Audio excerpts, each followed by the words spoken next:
Hi there, let's learn with Miss Van Breda.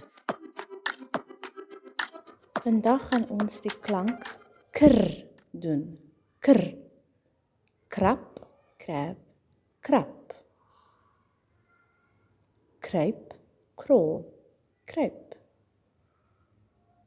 Krom, crooked, krom.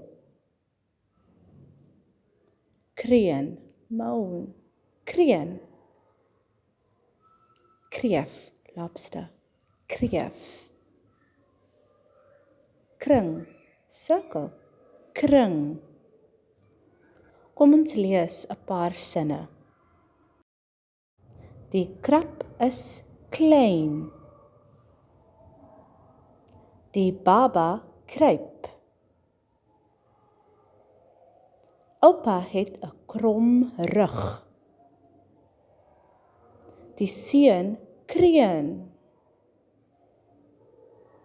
Ons eet kreefsop. Dit is 'n rooi kring. Bye, tata maatjies.